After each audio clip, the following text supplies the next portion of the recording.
सुप्रभात देवियों और सज्जनों, मैं कर्नल सोफिया कुरैशी और मेरे साथ विंग कमांडर व्योमिका सिंह आज आपको 6 से 7 मई 2025 की रात 1:05 से 1:30 बजे के बीच भारतीय सशस्त्र बलों द्वारा अंजाम दिए गए ऑपरेशन सिंदूर के बारे में जानकारी देंगे।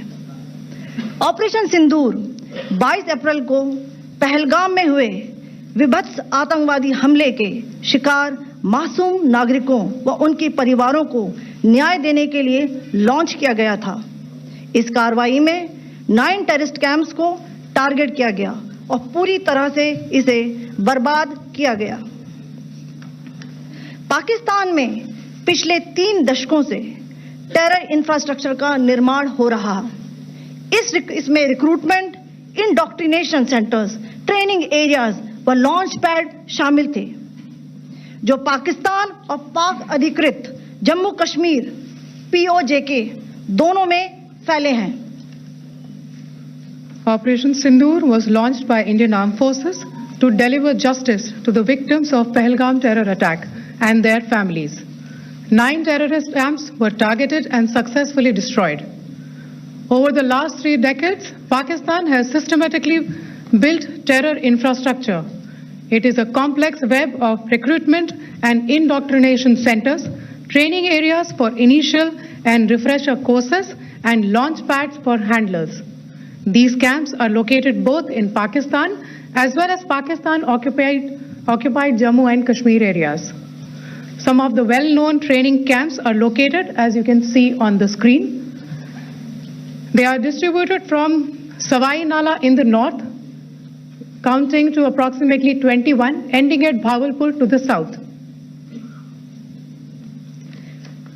इन लक्ष्यों का चयन विश्वसनीय इंटेलिजेंस सूचनाओं के आधार पर हुआ ताकि आतंक गतिविधियों की रीढ़ तोड़ी जा सके, और यह खास ध्यान दिया गया कि निर्दोष नागरिकों और सिविलियन इंस्टॉलेशन को नुकसान न पहुंचे। The selection of these targets for Operation Sindoor was based on credible intelligence inputs and role of these facilities in perpetrating the terror activities. The locations were so selected to avoid damage to civilian infrastructures and loss of any civilian lives. This was done with due diligence, and the camps selected for targeting and their engagement will now be shown to you one by one. POJK के target मैं आपको बताना चाहूंगी। सबसे पहले सवाई नाला camp Muzaffarabad, जो कि POJK के लाइन ऑफ कंट्रोल से 30 किलोमीटर दूर है। यह एक लश्कर तोयबा का ट्रेनिंग सेंटर था। 20 अक्टूबर 2024 सोनमर्ग, 24 अक्टूबर 24 गुलमर्ग, 22 अप्रैल 2025 पहलगाम, इन हमलों के आतंकियों ने यहीं से प्रशिक्षण लिया था। सैयदना बिलाल कैंप मुजफ्फराबाद, यह एक जैश मोहम्मद का स्टेजिंग एरिया है। यह हथियार, विस्फोटक और जंगल सर्वाइवल ट्रेनिंग का केंद्र भी था। गुलपुर कैंप कोटली,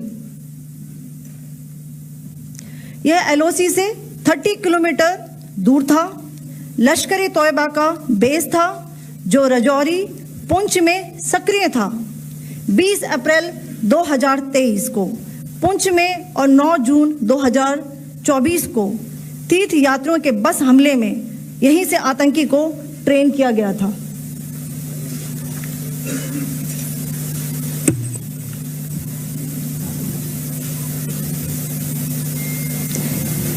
बरनाला कैंप बिम्बर, यह LOC से 9 किलोमीटर दूर है। यहाँ पर हथियार, हैंडलिंग, IED व जंगल सर्वाइवल का प्रशिक्षण केंद्र था। अब्बास कैंप कोटली,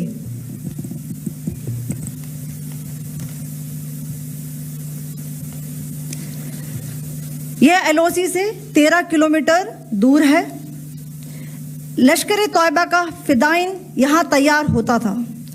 इसकी कैपेसिटी 15 टेररिस्ट को ट्रेन करने की थी।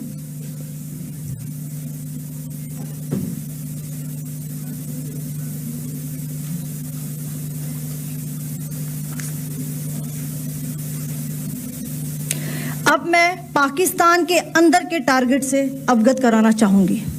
पहला, सर्जिकल कैंप सियालकोट। यह अंतर्राष्ट्रीय सीमा से 6 किलोमीटर की दूरी पर है, सांबा कठुआ के सामने।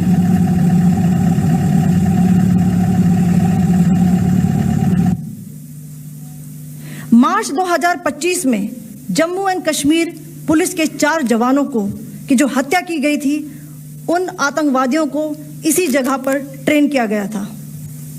दूसरा, महमूना जाया कैंप सियालकोट। यह 18 से 12 किलोमीटर आईबी से दूर था।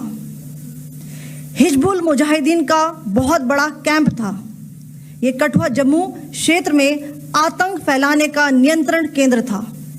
पठानकोट एयरफोर्स बेस पर किया गया हमला भी इसी कैंप से प्लान और डायरेक्ट किया गया था। मरकज ताइबा मुरीद के, यह आईबी से 18 से 25 किलोमीटर दूरी पर है। 2008 के मुंबई हमले के आतंकी भी यहीं से प्रशिक्षित हुए थे। अजमल कसब व डेविड हेडली भी यहां ट्रेन हुए थे।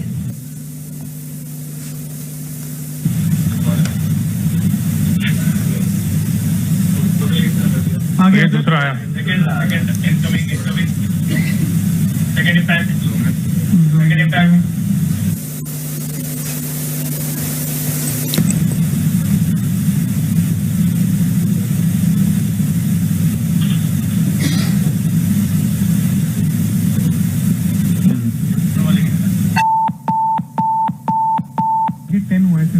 टारगेट 10 हुआ, एंक्लोजर सेम ही है।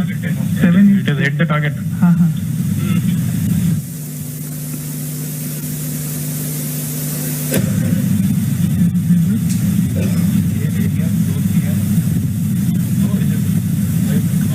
तीसरा आ गया सर।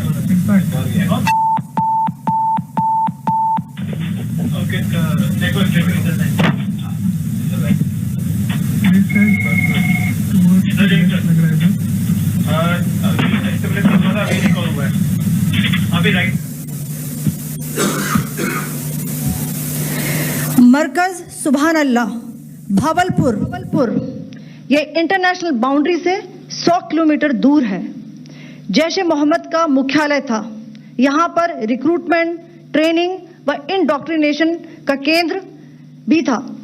शीर्ष आतंकी अक्सर यहां आते थे। मैं आप सबको बताना चाहती हूं कि किसी भी सैन्य ठिकाने का निशाना नहीं बनाया गया और अभी तक किसी तरह की नागरिक क्षति की रिपोर्ट नहीं है। धन्यवाद। जय Hind. The strike on the terror camps were undertaken through precision capability, as shown to you. A niche technology weapons with careful selection of warheads was ensured so that there will be no collateral damage. The point of impact in each of the target was a specific building or a group of buildings. All the targets were neutralized with clinical efficiency, and the results reiterate the professionalism of the Indian Armed Forces in the planning and execution of their operations. No military establishments were targeted. India has demonstrated considerable restraint in its response. However, it must be said that the Indian Armed Forces are fully prepared to respond to Pakistani misadventures, if any, that will escalate this situation. Jai Hind, and thank you very much.